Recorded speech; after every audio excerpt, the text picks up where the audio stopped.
on U.S. relations with Israel. She's speaking at a meeting of the pro-Israel lobbying group called AIPAC, the American Israel Public Affairs Committee, which is having its annual policy conference this week in Washington.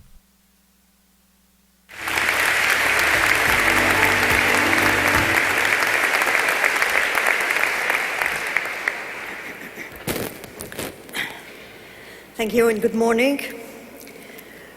We've heard a lot here about the fact that Israel has experienced fighting war and terrorism for a long time, and that it can be teaching the other parts of the world that are now starting to confront the same challenges many lessons. There is a lot of cooperation going on, but I would like to start with a puzzle.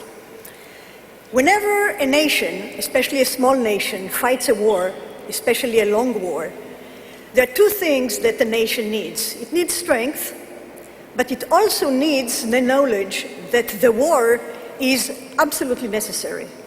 Because wars are not good things. Wars are things that kill and destroy. And in order to fight wars effectively, we need to be sure that we are fighting a just war and we are fighting it justly. It's as much a part of the strength of a community as having the knowledge how to effectively make war. The puzzle that I want to start with is built on a combination of few factors. We've just marked 60 years to the end of the World War II. International human rights law and the international law of war developed as a result of that war in order to prevent or at least minimize the devastation and the atrocities of that war. The Jewish people was among the main victims of the Second World War. Americans and Jews participated with other allies in the development of international law and in the hope that international law will be a force that will help prevent these atrocities. In 1948, a short time after the end of World War II, against the background of the Holocaust, Israel was established by a decision of the United Nations.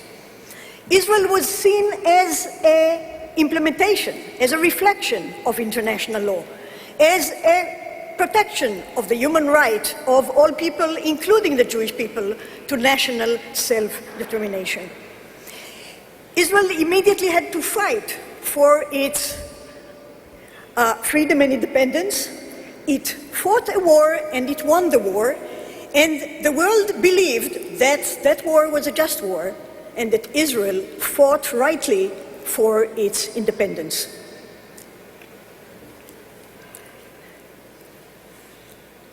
Nonetheless, when 5 years ago the second uprising or a war started again in Israel, and Israeli civilians were targeted and killed in the hundreds in a part of a conflict between Israelis and Palestinians following the collapse of the Camp David talks, the feeling in the world was very different. On the one hand, there were those, many of them sitting here, that said that Israel was the victim of the violence, that Israel indeed was the one that was fighting a war of defense, and it was doing what it was doing in fighting terrorism with restraint, as we've just said. But others said that Israel actually is the villain. It's the arch enemy of human rights and international law in the world. And the puzzle that I want to present here is the fact that a state that was built on a commitment to human rights, seen as a reflection of human rights, seen as a product of international law, is now seen by some as the enemy, as the culprit of international law and human rights. And I want us to look into this puzzle. There are two main ways in which Israel and its supporters responded to this puzzle. The one extreme is to say that, indeed, Israel is committed to human rights and international law. And it has to understand and to accept the interpretation of human rights and international law as they are given by NGOs, human rights bodies, etc. And it has to mend its way. It needs to reflect. There are some people outside of Israel who take this position, some people inside Israel who take this position. At the other extreme, there are those who say this is really a distortion of international law. This is a politicized international law. This is really anti-Semitism. We don't want to do that. Israel must do what it needs to do to fight for its independence. We are not going to accept an international law that doesn't give us the tools to fight effectively. I want to argue that both extreme positions are not acceptable. I don't think that Israel should accept the situation that international law and human rights do not allow it to do what it does. I want to argue that yes, Israel is fully committed to international law and human rights, to the same rationale of international law and human rights that created them at the wake of World War II. But things have happened to international law in the 60 years that have elapsed since the end of that war. In order to understand what happened, we need to see what went wrong with international law, and we have to understand that we, Israel, but not only we just saw that the problem is not unique to Israel. In many parts of the world, we now have the problem of how to use force in a just way. And there is a bias in the world, for some reason, against states using force against either non-state agents or people who are not an army and not within a war. And this is something that is weakening us in a struggle against new forms of war and new threats. And I think that it's the obligation and the right of Israel to try and understand how this puzzle was created in order to help Israel and the world to fight war effectively, to fight terror effectively, to know that terror is an enemy of human rights, but nonetheless to do this within the humanistic tradition of universal human rights and international law.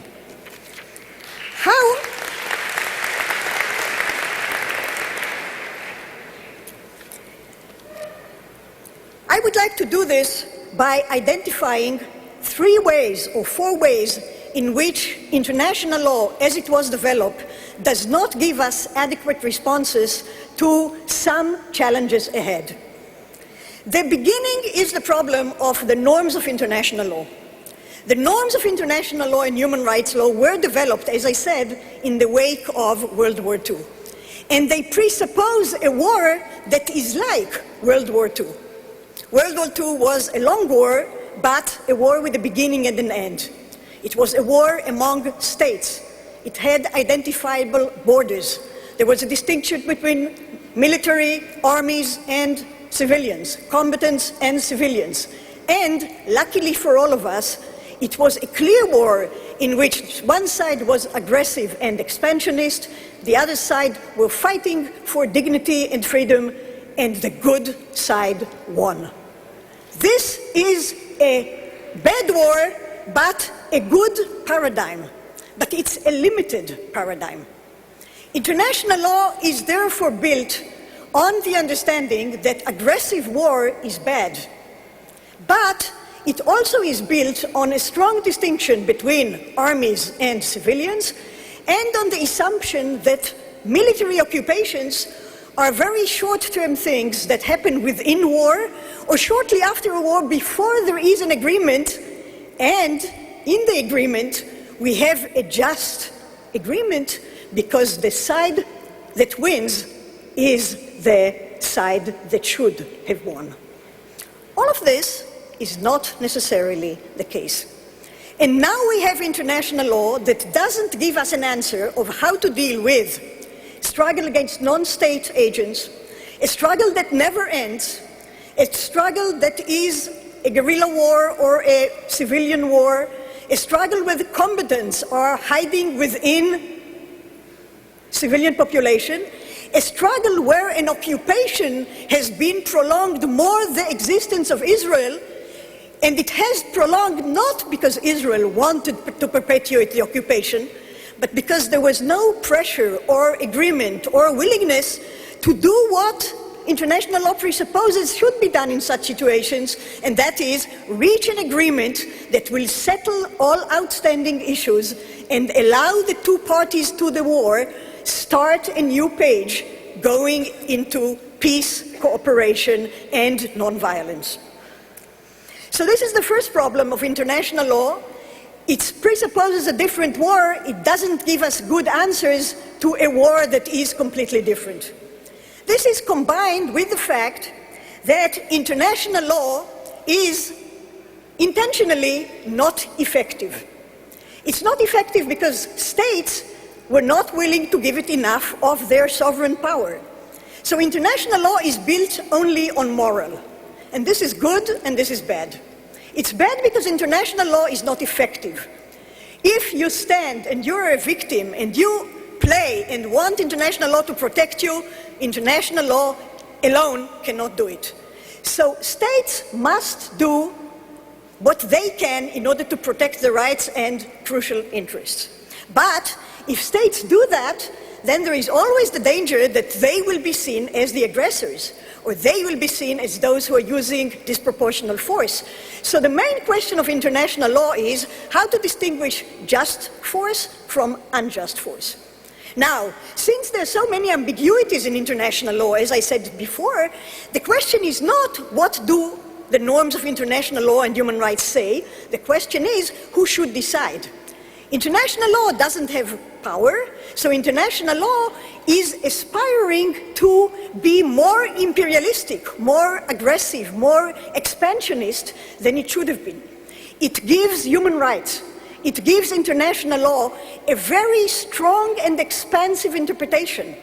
And thus you have a tendency in international law, which is similar to a tendency you sometimes have in national law. You see a tendency in international law to expand and disguise political issues as if they are legal ones. Disguise political issues as if they are dictated by human rights. This is the case in Israel, this is the case in many other conflicts in the world. Now, for Israel, this is a central illustration of all these difficulties. Israel was born in a war. If Israel didn't have a power to defend itself in 47-49, there would be no Israel. I'm sure the international community would have been very sad. This would not have helped the Jewish state. The Jewish state needed to fight and win that war. Same in 2000. Israel needed to do something to stop its civilians being killed. But the world was then much angrier. Why was the world angrier? Because it failed in leading to a resolution of the conflict in the Middle East, and because many parties in the world make the mistake of thinking that because Israel is stronger economically and politically, then it must mean that the reason there is no agreement is because Israel doesn't want an agreement. And if only Israel did what was required to reach an agreement, there would be peace in the Middle East. I think that there is no one culprit in the fact that there is no agreement in the Middle East. But I think that it's a terrible mistake to think that it's the exclusive responsibility of Israel that there is no agreement in the Middle East. International law and the international community is doing here what is a very dangerous thing, not only to Israel. It is dangerous for Israel, because it undermines, in some people, the sense that this is a just war. But it's not only dangerous for Israel, because what the international community here is doing is that it's translating the persistent, intractable conflict between Jews and Arabs in Palestine into a set of legal problems. I'll give you two illustrations of that because I think it's very important to see how this works. One is the occupation. You now hear all the time that the occupation must end. Yes, the occupation must end. It must end not because international law says it should end, because international law presumes that occupation that started in a war of defense should end in an agreement. So Israel doesn't have to unilaterally withdraw. Israel shouldn't control another people. Israel shouldn't put itself in a situation where it controls a population that doesn't have civil and political rights. Israel shouldn't be seen to be denying the right of Palestinians to self-determination. But Israel must wait until there is an agreement, because there are many issues that are not matters of right that are crucial for Israel's existence and identity. And the first of those is the alleged Palestinian right of return. The Palestinians don't only want the world and the Jews to understand their pain at being not allowed to return to their homes. It's very painful. Jews know that it's very painful. They were not allowed to go back to their homes in many, many, many places over the years. We didn't want to do that. But the question now is not what happened in 47. The question now is what's going to happen now? And the idea that Palestinians have the right to decide to go back to their homes in Israel is clearly inconsistent with Jewish self-determination. Now, this is something that needs to be discussed. This is something that needs to be debated. But the international law, some people in the international law are saying that this is a matter of right. If this is a matter of right, there will never be peace in the Middle East, because Israel cannot accept the right of return. So agreement must include a concession on that. Well, I see I'm running out of time, and I don't want you to feel that I'm running only on the side of saying that international law is bad and international human rights are terrible. Not at all. It's a terrible mistake for Israel to say that it's above international law and human rights. What Israel should insist on is that international law and human rights are compatible with all human rights, including the rights of Jews to self-determination and the rights of Jews to physical security. I want to say that Israel, on the whole, has a very impressive record on how to fight terror. But I think that it's very important to remember that here the problem is that many people feel that the war that Israel is waging is not a just war. So I want to say just one thing. I want to return to where I started. Israel was established by the international community against the background of the Holocaust. The idea was to give Jews who had perished in Europe because they had no power to defend themselves a place where they could defend themselves as individuals and as a collective. Israel does not ask anyone to fight its wars for it. Israel does not ask for an immunity from criticism where it is due. Israel is doing more than most countries in a bona fide attempt to meet standards of international law. It learns from its mistakes. It improves both the effectiveness and the morality of its struggle. Internal constraints within Israel, like a debate, Supreme Court, refusal to serve, all these are internal democratic constraints within Israel who attest to that. I ask you one thing. Israel should not be seen as an outcast in this struggle. Israel should not deny others what it seeks for itself. It should not rule over another people. But its right to exist should not be doubted simply because it has not yet reached an agreement that permits it to live in peace and security in part of its historic homeland. Thank you.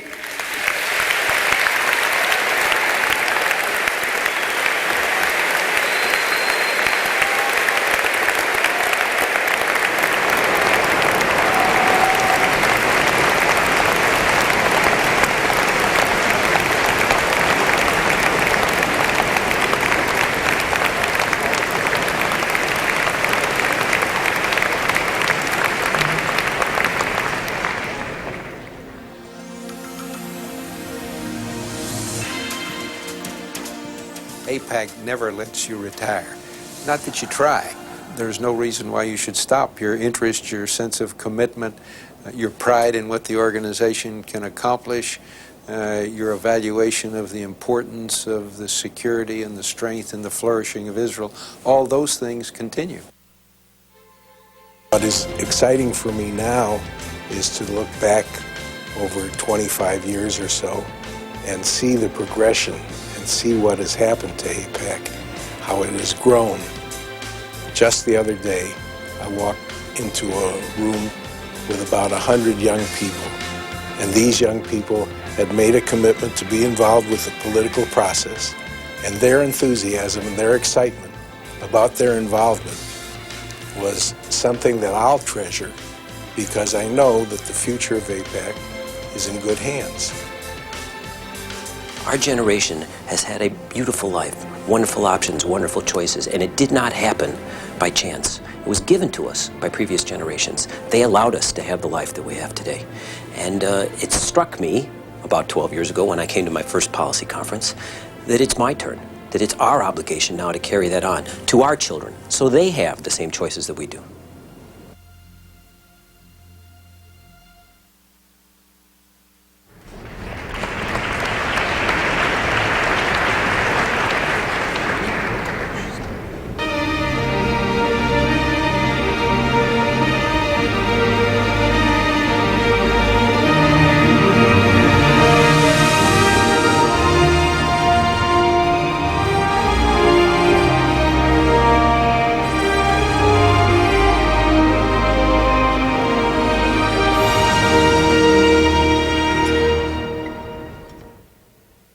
Ladies and gentlemen, the Secretary of State of the United States of America, Condoleezza Rice.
Today, we are joined by a very special friend, someone who shares our values and has played a critical role in an administration that has shown extraordinary leadership in the Middle East and throughout the world.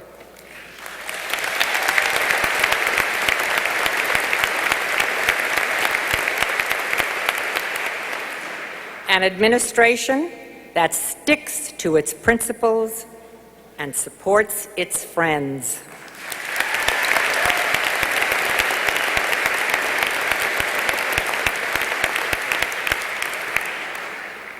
When Europe was clamoring for Israel to enter final status talks with newly elected, yet fundamentally unchanged Palestinian Authority, President Bush held fast to the measured principles of the roadmap.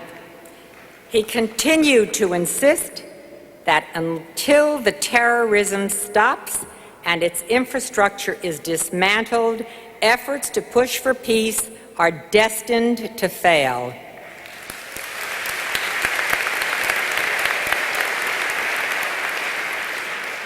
That is leadership. As Prime Minister Sharon prepares to implement his historic disengagement plan, the United States is standing firmly with Israel. We welcome the President's willingness to consider potential additional financial assistance to help Israel minimize the enormous risks of the planned withdrawal.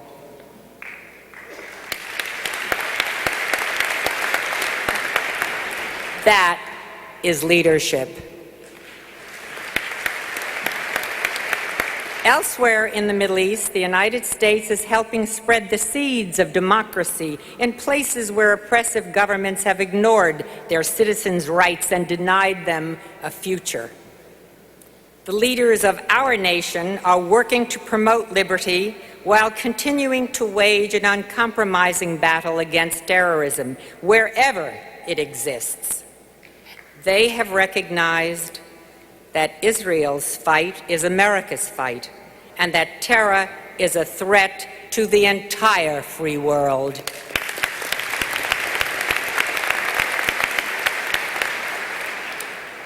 That is leadership.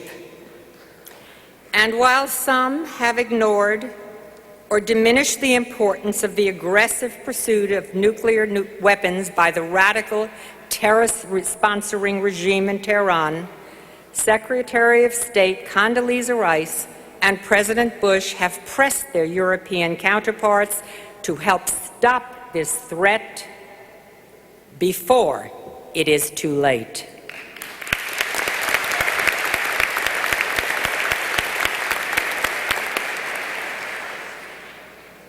This administration has made clear to the world that it will not allow Iran to become a nuclear power.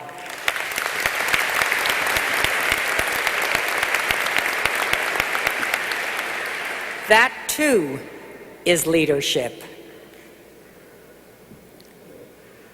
Secretary Rice, AIPAC will continue to work with you and the administration and with the Congress to help to ensure that Iran will not be able to threaten the Middle East and the world with its nuclear arsenal.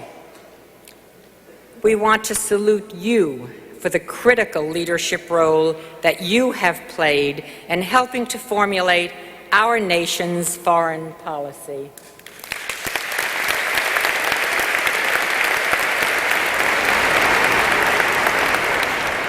We thank you for all of your efforts and for your commitment to working with Israel, our ally and dear friend, every step of the way.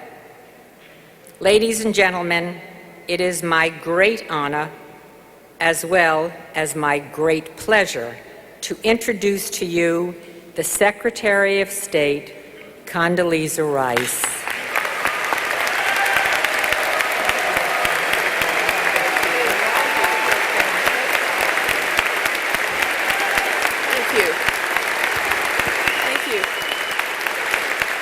Thank you very much.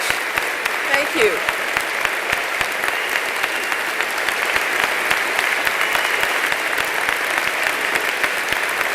Thank you very much. Thank you.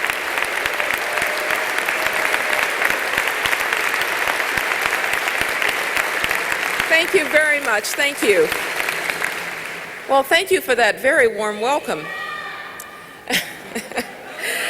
Thank you for that warm welcome. Thank you, Bernice, for that kind introduction and for your leadership of this organization. I want to thank Amy Friedkin and Howard Core for inviting me to address this wonderful audience. I'd also like to congratulate the new president-elect, Howard Friedman, and judging by how many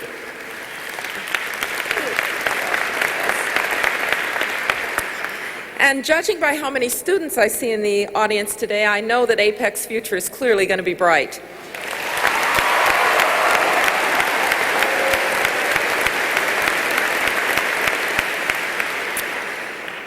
Let me begin by saying that Israel has no greater friend and no stronger supporter than the United States of America.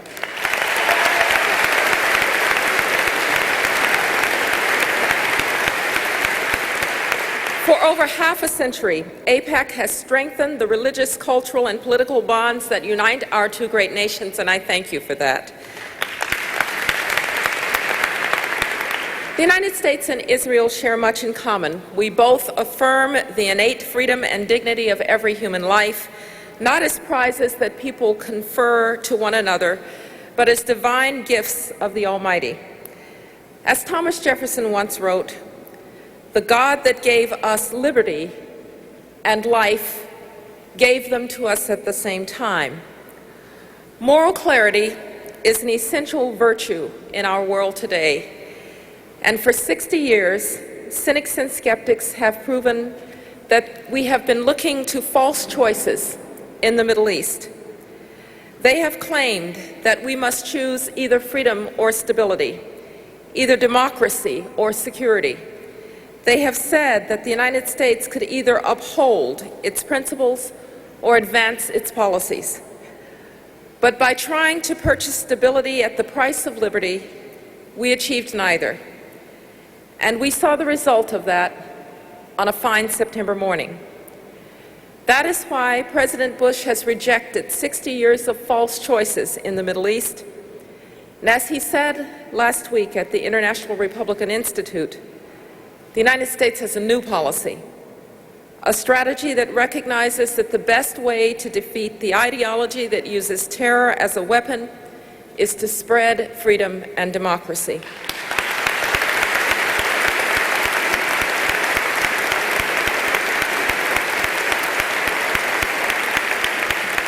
The President holds the deep belief that all human beings desire and deserve to live in liberty. This idea, of course, did not immediately find favor. Many continued to defend the false choices of the past. But we knew then, and we know now, America's message is clear. Our principles are sound and our policies are right. And today, the nations of the world are finally joining with the United States to support the cause of freedom.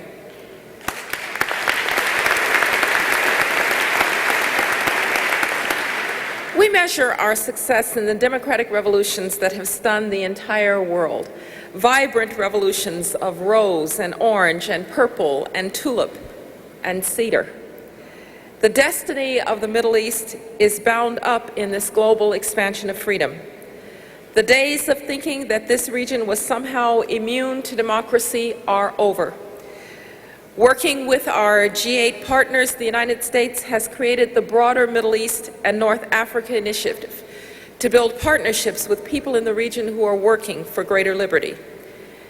The flagship of this bold new policy is the Forum for the Future, an unprecedented international venue to amplify the voices of reform that are redefining the region. Together, we will tackle the urgent goals of the Forum: political openness, economic liberty, educational opportunity, and the empowerment of women. Today, nations all across the world are speaking a common language of reform, and they are helping citizens throughout the broader Middle East to transform the parameters of debate in their societies. The people of this region are expressing ideas and taking actions that would have been unthinkable only 1 year ago. Some in the Arab media have even asked why the only real democracies in the Middle East are found in the quote-unquote occupied lands of Iraq and the Palestinian territories. What an incredible thought. Today, citizens in the region are demanding that their governments respond to this simple, audacious question. And many states will have to answer their people's call for genuine reform. Jordan and Bahrain and Qatar and Morocco are all taking steps to introduce greater openness into their political systems. Egypt has amended its constitution with electoral reform, and even Saudi Arabia has held multiple elections. And just last week, remarkably, the Kuwaiti legislature granted its women citizens the right to vote.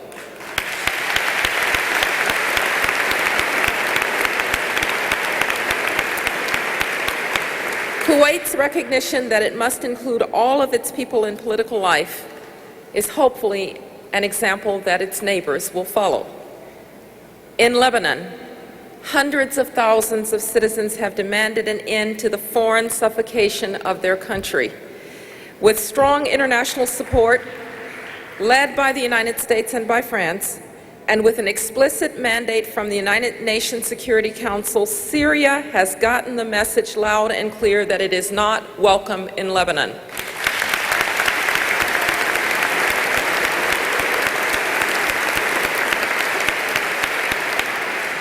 The Syrian regime has withdrawn its decades-long military presence. And at the end of this month, the Lebanese people will go to the polls and set a new course of action. But we cannot rest. Syria must also remove its intelligence forces and allow the Lebanese people to be free.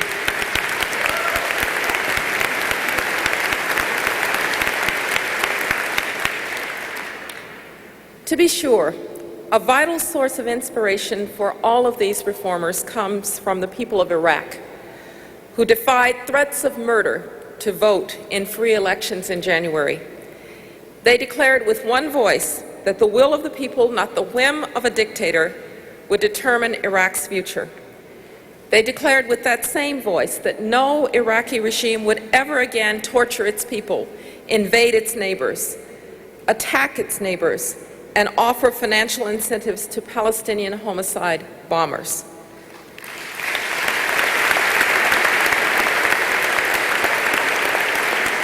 Today, Iraq has a transitional government that will soon begin framing a new national constitution. Free nations everywhere have rallied to Iraq's side. There is a coalition of 30 countries helping the Iraqi people to defend themselves from murderers and terrorists. NATO is training Iraq's army officers, police forces, and civilian administrators. And next month, at the request of Iraq's new government, the United States and the European Union will co-host an international conference to build greater support for democracy, prosperity, and security. Now, I speak to these reform efforts because the United States looks to a future and has a vision of the day when Israel is no longer the sole democracy in the Middle East.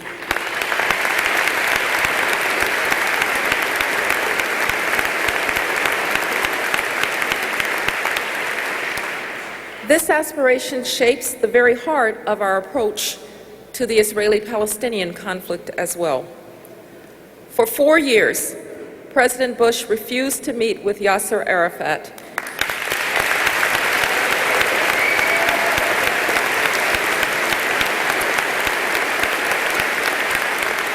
He did so because Arafat valued neither Israel's security nor his own people's liberty. There were those who ridiculed this principled decision as if the refusal to negotiate with a man who aided and abetted terrorism somehow revealed a lack of concern for peace. America and Israel had tried before to gain peace where democracy did not exist, and we are not going down that road again.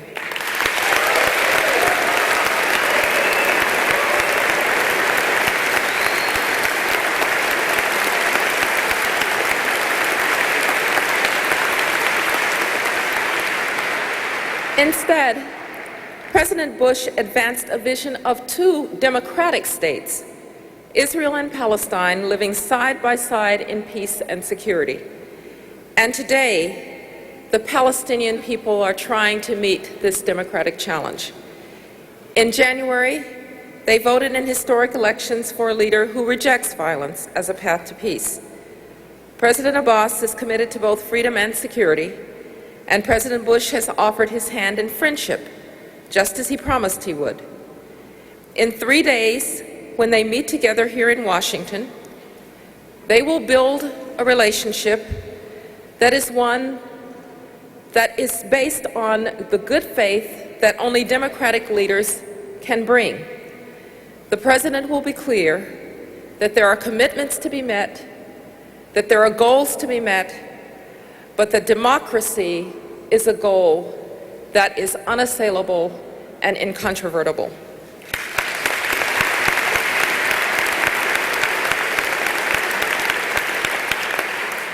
Prime Minister Sharon has also recognized that Israel is gaining a legitimate partner for peace. and he has made courageous decisions that could change the course of history. Beginning in August, Prime Minister Sharon will implement his plan to withdraw from Gaza and parts of the West Bank. Israel's disengagement strategy presents an unprecedented and incredibly delicate opportunity for peace, and we must all work together to capitalize on this precious moment.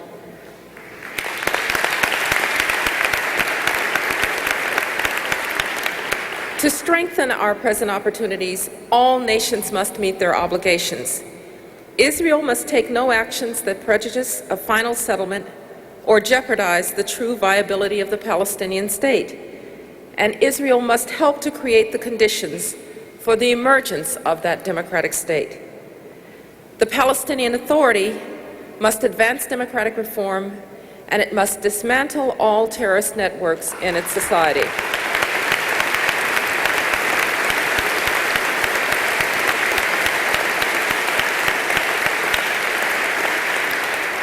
Arab states must end incitement in their media, cut off all support for terrorism and extremist education, and establish normal relations with Israel.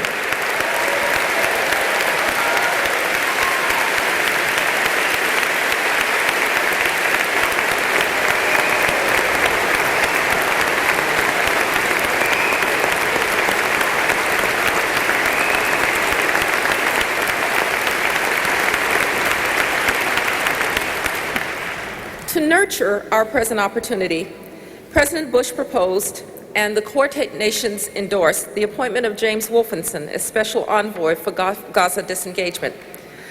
Jim Wolfenson will help the Israelis and Palestinians coordinate on non-military aspects of their disengagement, including disposition of assets and revitalization of the Palestinian economy. To protect our present opportunity, President Bush has sent General William Ward to help the Palestinians reform their security services. General Ward is also coordinating all international security assistance to the Palestinians, including training and equipment. To expand our present opportunity, the United States has greatly increased our financial assistance to the Palestinian people. We are pledging $350 million to help the Palestinians build the free institutions of their democratic state. This is an unprecedented contribution to the future of peace and freedom in the Middle East. Yes, this past year has brought forth a dramatic shift in the political landscape of the Middle East.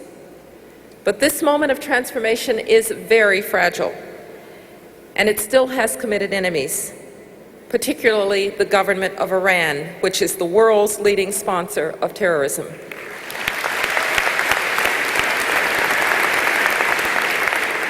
The United States has focused the world's attention on Iran's pursuit of weapons of mass destruction. And along with our allies, we are working to gain full disclosure of Iran's efforts to obtain nuclear weapons.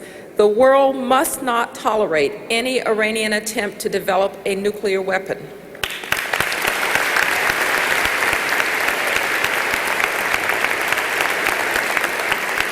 Nor can it tolerate Iran's efforts to subvert democratic governments through terrorism.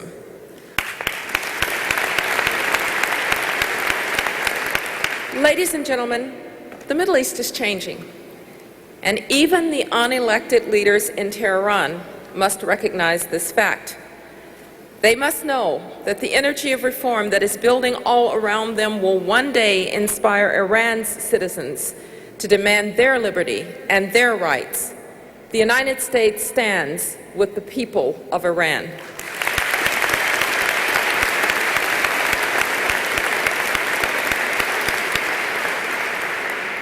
President Bush has declared that advancing the cause of freedom is the calling of our time. And in the broader Middle East, his policies are expanding the scope of what many thought possible. With our support, the people of the region are demonstrating that all great human achievement begins with free individuals who do not accept that the reality of today must also be the reality of tomorrow. Of course, there will always be cynics and skeptics who hold the misguided belief that if they cannot see their goal, then it cannot be possible. They will try to elevate their cynicism by calling it realism. And they will criticize all who echo the stirring words of Theodor Herzl, "If you will it, it is no dream."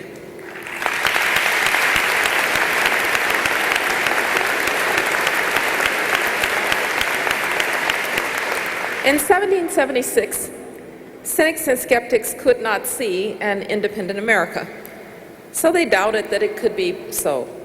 They saw only 13 colonies that could never hang together and would surely hang separately. But there were others who had a vision of the United States as a free and great nation, a democracy, and one day, a complete multi-ethnic society. With perseverance, the American people made that vision a reality. In 1948, cynics and skeptics could not see the promise of Israel, so they doubted it, said it could never be fulfilled. They saw only a wounded and wandering people, beset on all sides by hostile armies. But there were those who had another vision, a vision of a Jewish state that would shelter its children, defend its sacred homeland, turn its desert soil green, and reaffirm the principles of freedom and democracy. With courage, the Israeli people made that vision a reality.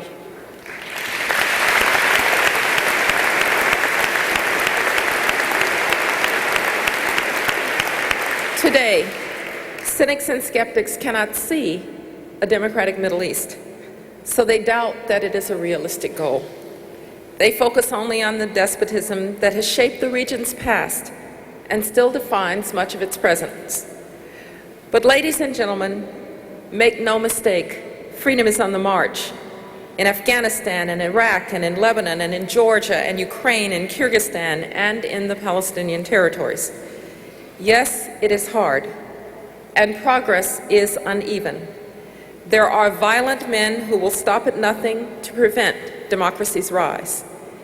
Yet people all across the Middle East today are talking and demonstrating and sharing their vision for a democratic future. Many have given their very lives to this noble purpose. The United States and Israel must defend the aspirations of all people who long to be free. And with our unwavering support, we can help to make the promise of democracy a reality for the entire region. Thank you very much.